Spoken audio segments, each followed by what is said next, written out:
So welcome back. So we are in module 3 lecture 5 and this is a continuation of advanced oxidation processes which we were discussing in the previous lecture.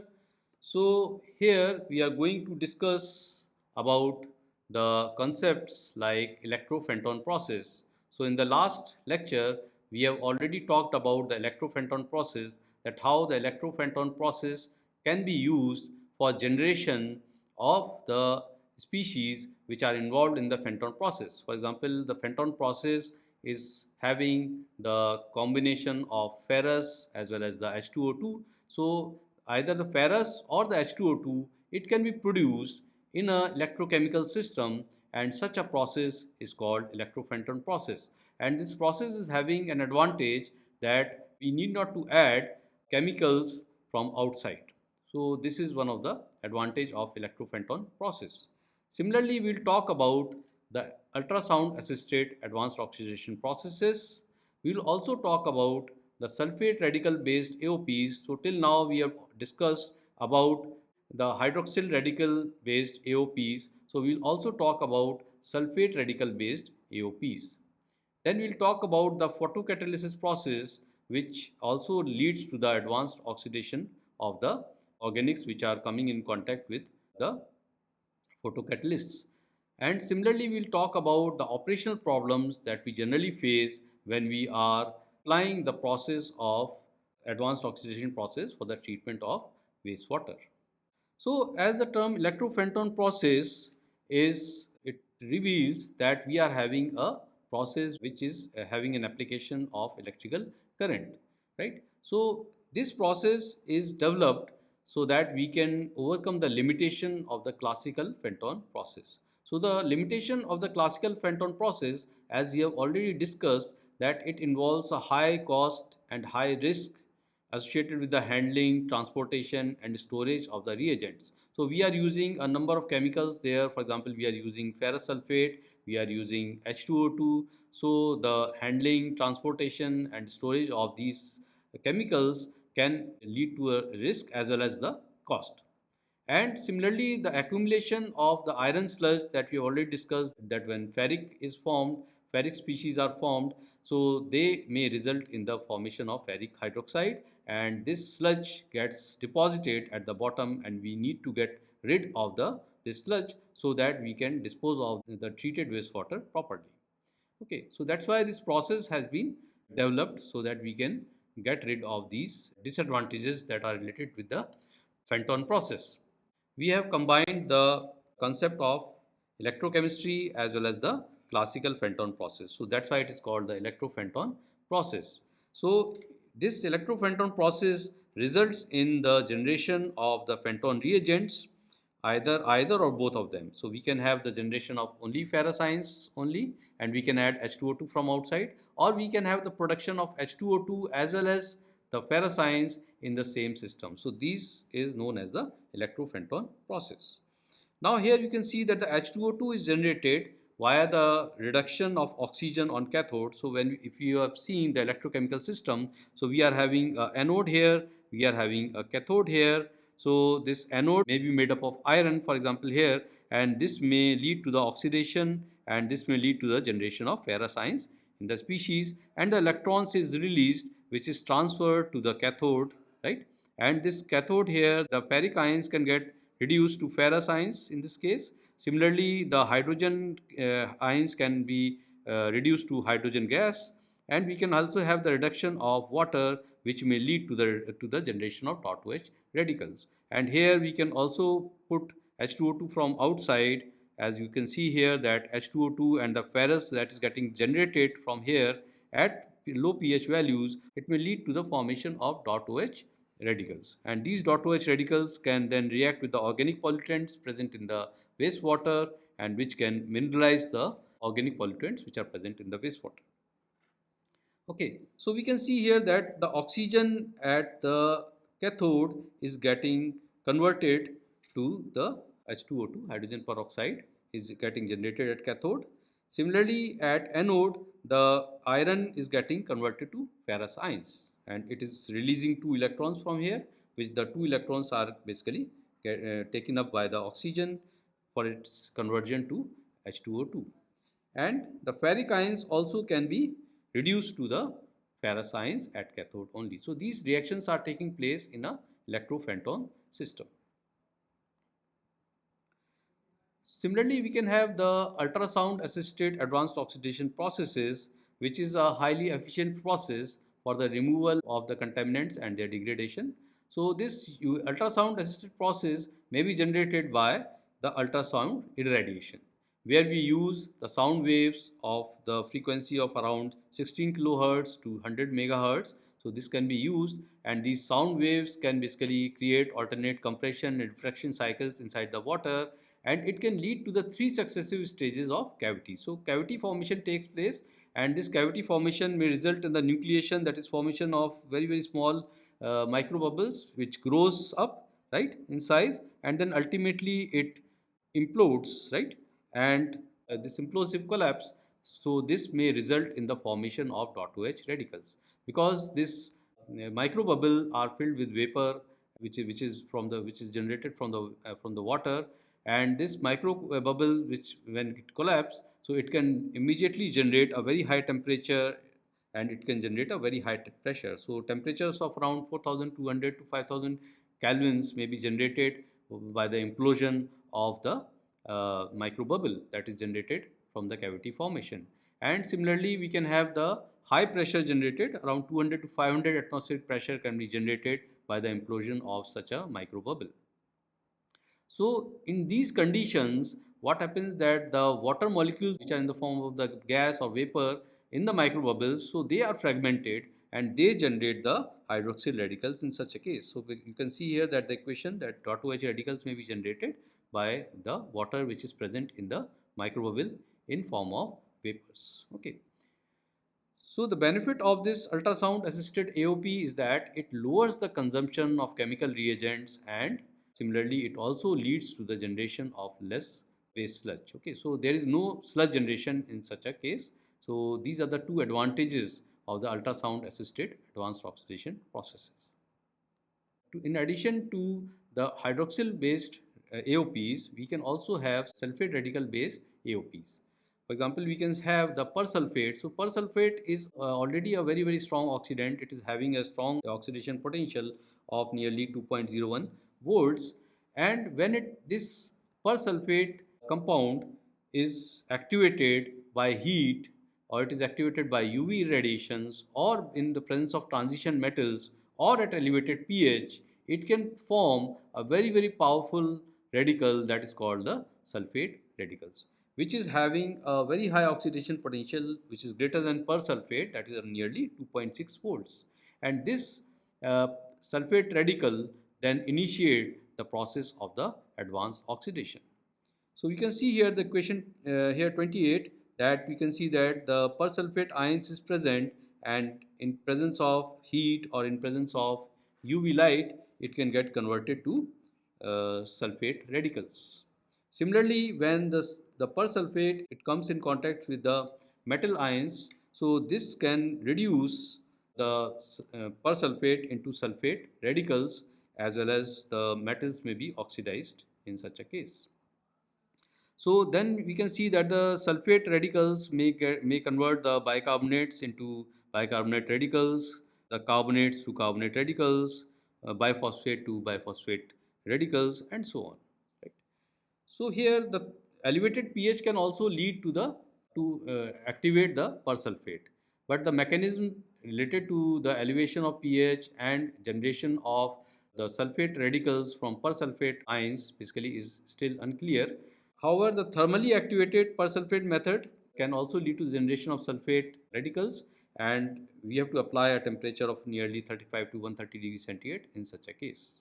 If we talk of sulfate radical generation from heat or UV activated method, so it is found that for the same molar persulfate concentration, nearly 50% of sulfate yield is more in case of the heat or UV activated persulfate method rather than the metal activation method. So metal activation method leads to the generation of sulfate radical 50% less in comparison to other methods.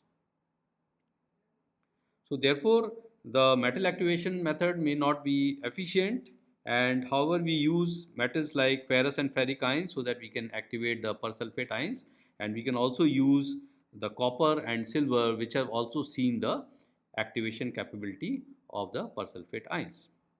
Now, similar to hydroxyl radicals, sulfate radicals are also very highly reactive species, and they also have a very short lifespan.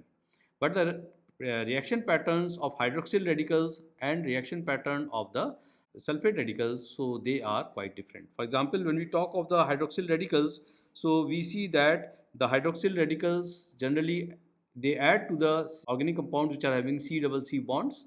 So their hydroxyl radicals gets added to the to such type of organic compounds, and they may lead to the formation of radicals of such organic compounds. And similarly, when we are having C single H bond, so in that case the hydroxyl radicals have been shown to abstract the H from there, right? So these reactions we have already discussed in our previous lectures. So this is how the hydroxyl radicals they react. Whereas in contrast, the sulfate radicals they generally remove the electrons from the organic molecules, and they transform these organic molecules into organic radical cations. So that is where the difference in the reaction patterns is visible. So we can also see that the hydroxyl radicals which can also be produced from the sulfate radicals when we are having alkaline conditions. So we can see that the sulfate radicals they can lead to the formation of dot OH radicals in water. Sulfate radicals can at higher pH they can also lead to the formation of dot OH radicals, and sulfate ions are produced here. So then we can also have the advanced oxidation processes which can be initiated by using a photocatalyst. So photocatalyst means that is we are having a combination of photo and catalyst, where photo refers to photons which are coming from the light, and the catalyst is a substance that alters the rate of reaction. So in the presence of a photocatalyst, it is possible that our advanced oxidation system may be quite efficient in the sense that the dot OH radical production is enhanced when we are having a catalyst and a light is induced on it. Okay. So what happens that here that the energy state in any catalyst material, so it has got two bands where we are having the valence bands and the conduction band. So this I think we have already discussed in our previous lectures also, that these two bands are there where these two bands are having a band gap, or we call it as energy gap. So here you can see that the electrons which are present in the valence band, when the energy is induced on it, so these electrons may jump to the conduction band. Okay. So you find that a number of holes they become visible in the valence band, and the electrons they basically go into the conduction band. So conduction band may lead to the reduction processes, whereas the valence band in presence of the holes it may lead to the oxidation processes. Okay. Here the holes then basically react with the water, so they then generate the dot OH radicals, so which is highly oxidizing in nature. Similarly, the electrons they can react with the oxygen and they can form a superoxide anion radical in this case.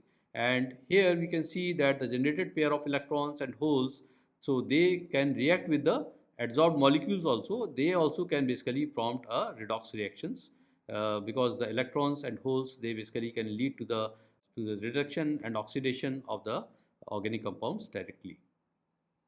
And it can also lead to the formation of H2O2. So this H2O2 can also basically lead to the generation of dot OH radicals. And this will lead to the formation of more OH radicals. So we can see here that the conduction band is there where number of electrons are present. So the light is basically present here. This in the presence of catalyst is there, and this catalyst is having a valence bond here, and these valence bonds are having a number of holes as the light is basically getting induced on it. So the electrons basically they are going to the conduction band. So electrons when they come in contact with the oxygen, so it can basically lead to the superoxide radicals, right, by reduction process. Similarly, when the water it comes in contact with the valence band holes, so these it may lead to the oxidation of water, and it may lead to the dot OH radicals. Now these dot OH radicals which are present, or the superoxide radicals which are present, so they may lead to the mineralization of the organic compounds which are present, and then basically we can get rid of such type of organic compounds by the photo degradation process. So we can have different type of reactions that are taking place during the photocatalysis. That is, we are having the photocatalyst for us, the light that is induced on it. It produces the holes and the electrons, right? And this may lead to the generation of heat also. And where the H plus, or we can say here holes, so they basically, when they combine with OH minus or water, so they can lead to the formation of dot OH radicals. The oxygen can basically combine with electrons and it can lead to the superoxide radicals in turn, right? Then the superoxide radicals can then combine with H plus, that is at low pH, it can form the hydroperoxide radicals. These hydroperoxide radicals can then combine and they can form H2O2, and then H2O2 may further lead to the production of dot OH radicals, right? And these dot OH radicals or the superoxide radicals which are generated from this photocatalysis process, so this can lead to the mineralization or the degradation of the organic compounds. So then we can have a number of operational problems that can happen when we are having the advanced oxidation systems. For example, we can have the high concentrations of carbonates and bicarbonates in the wastewater. So all of you know that carbonates and bicarbonates, so they are a part of the carbonic acid cycle. So they also impart to the alkalinity to the water. They are also basically they are also providing the buffering capacity to the water against the pH, so low pH values. So that's why the carbonates and bicarbonates will be a part of the water or wastewater. So what happens that these dot OH radicals, so they can also react with the carbonates and bicarbonates, right? And they can reduce the efficiency of dot OH radicals, and thus the advanced oxidation treatment process can be less effective when we are having high concentrations of carbonates and bicarbonates present in wastewater. So this can be one of the problem that people encounter when they are treating, when they are utilizing or when they are applying the advanced oxidation process to wastewater systems.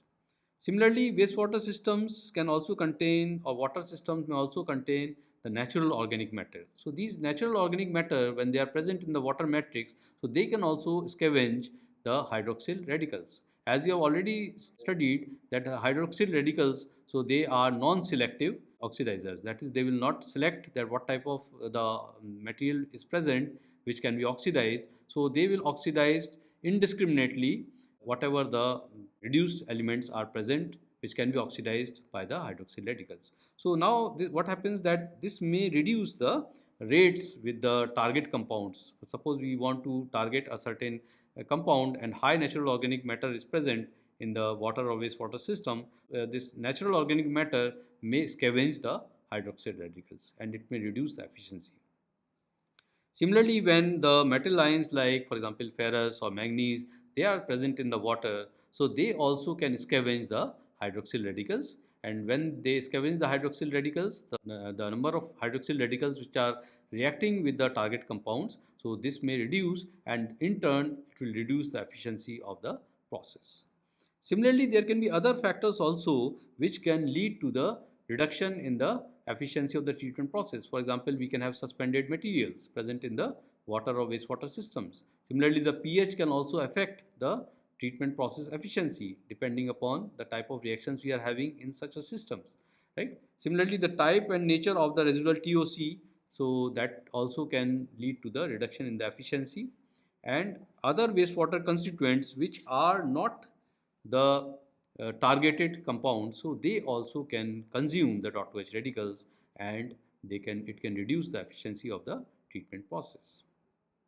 So that's why it is very, very important that the chemistry of the wastewater matrix may be studied before we go for the application of advanced oxidation systems. Otherwise, the cost of the advanced oxidation systems may go very high, because then it will lead to the reduced efficiency if the matrix is complex, or if there are a lot of scavengers which are present in the water or wastewater, so then the efficiency of the AOPs will go down. So that is why it is always required that before we go for the full scale AOPs for the treatment of water or wastewater, a pilot testing is required so that we can test that what is the feasibility of the process, so that we can generate certain data that the compounds of interest, how much degradation rate we are getting by using the AOPs, and what is the operating cost, what is the capital cost that can be involved for such a AOPs application.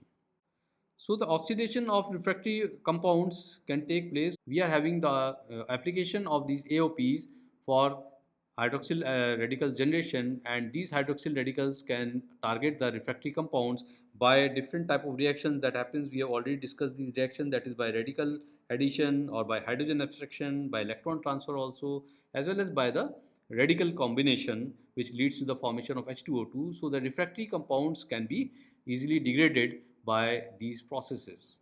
But the application of the AOPs for disinfection may not be feasible. So the hydroxyl radical generation can lead to the oxidation of refractory organic compounds. So we are having the hydroxyl radicals having very small lifetime.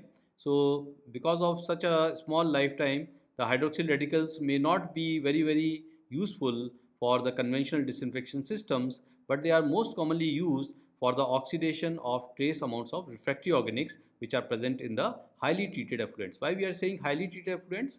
In the sense that if we are having a wastewater which contains a very high amount of BOD or COD, and in addition to it, it may also contain certain refractory organic compounds which cannot be treated by our conventional wastewater treatment system. So in that case, the amount of the hydroxyl radicals which will be used for the degradation of the compounds causing BOD, COD, or there are certain reduced compounds which are there. So they basically will scavenge a higher amount of hydroxyl radicals. So that's why it is better that we use this technology. We have removed such type of compounds by using conventional treatment systems, so that the hydroxyl radicals, they are basically targeting the compound of interest, that is the refractory organic compounds. Okay.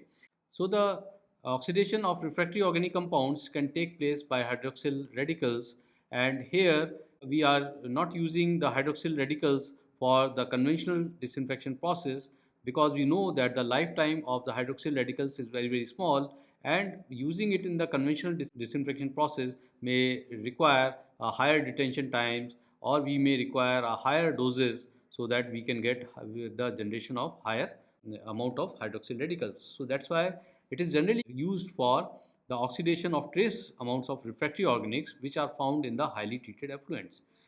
So when we talk of the applications, so based on the numerous studies, it has been found that the combined AOPs are more effective rather than the individual agents. So for example, if we are having ozone, if we are having UV or H2O2, so when they are used alone, so then their efficiency may not be as high, as you have already discussed earlier also. So that's why they are generally used in combination. For example, we can use ozone or UV in combination, ozone, hydrogen peroxide, or we can use all three in combinations, so that we can enhance the process of the degradation by AOPs. Similarly, the AOPs are generally applied for the low COD wastewater, because the cost of ozone or the H2O2 which is required to generate the hydroxyl radicals, so that may increase manifold. If we are having a high strength wastewater, or if we are having the untreated wastewater, so in that case you may require a higher amount of ozone and H2O2 which are precursors to .2H radicals, so that we can generate higher amount of hydroxyl radicals, so that they can treat the refractory organics or treat the compound which we are targeting. So that's why they are generally applied to the low COD wastewater. And it may also be applied in the systems which can enhance the degradation of the wastewater by conventional processes. For example, suppose we are having a pharmaceutical wastewater, so in that case it may be applied earlier also, so that we can first of all bring those compounds to a biodegradable level, and so that we can increase the biodegradability of the wastewater, and later on it can become amenable to the biological treatment. So this we have already discussed in our first lecture for advanced oxidation process. We have discussed that how BOD by COD ratios can be enhanced by using AOPs, so that it can become feasible for the conventional process to degrade such type of wastewater. So disinfection, as we have already talked about, that the free radicals which are generated, the disinfection process that already discussed about, that it is recognized that the free radicals which are generated from the ozone, they are more powerful oxidants than the ozone alone. So it is the reason that hydroxyl free radicals, they can be used effectively to oxidize microorganisms, right?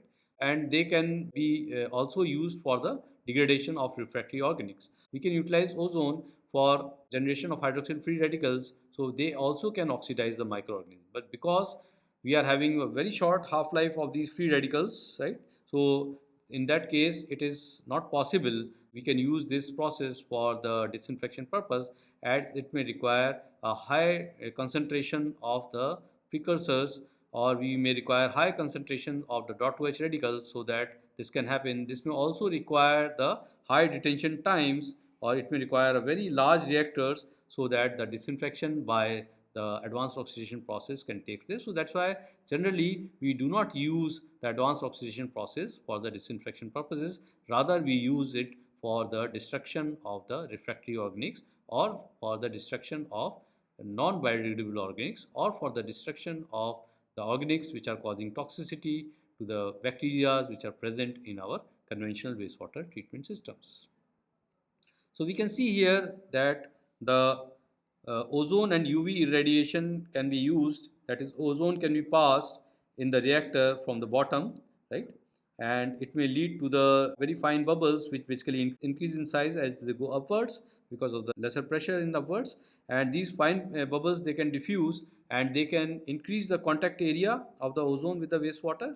And here the influent wastewater that we need to treat is coming, and the ozone is getting out of the system, and it goes to a destruction unit, thermal destruction unit, because it is very, very important that the ozone may not go into the atmosphere. Otherwise it can cause a lot of harm to the people who come in contact. It may cause harm to the flora and fauna which is coming in contact with this ozone gas, which is not utilized during the degradation process. And such type of reactors are known as ozone contact reactors. After treating it with the ozone, then we take the water or the wastewater which is laden with the ozone into the UV systems, where we are having UV reactors, and the number of UV lamps basically they are placed, and here we get the water which is now the treated effluent. Similarly, we can have ozone and H2O2 systems, where we again pass the ozone gas in the upflow mode, and you can see that the ozone, very fine bubbles of ozone, they form and they diffuse into the reactor, and they come in contact with the water. And here we are also adding H2O2 influent only, so that the H2O2 can also react with the along with the ozone, so that we can get higher generation of the dot OH radicals. Then ozone is again, which is not utilized, is again sent to the thermal destruction unit, and we get the treated effluent out of it. And similarly, we can also use certain packing materials which can encourage the column to become the plug flow systems basically can form, and it can lead to the higher diffusion of ozone into the water. Similarly, we can also have H2O2 and UV systems, where we can apply the H2O2 to the influent, and we can have high energy UV lamps which are engaged in the crisscross pattern. And this is a vertical reactor, and the water is being passed, water or wastewater is being passed in the upward direction, and we get the treated effluent out of here, where basically the effect of H2O2 and UV, it can produce a higher amount of dot OH radicals, which can lead to the destruction of the organics.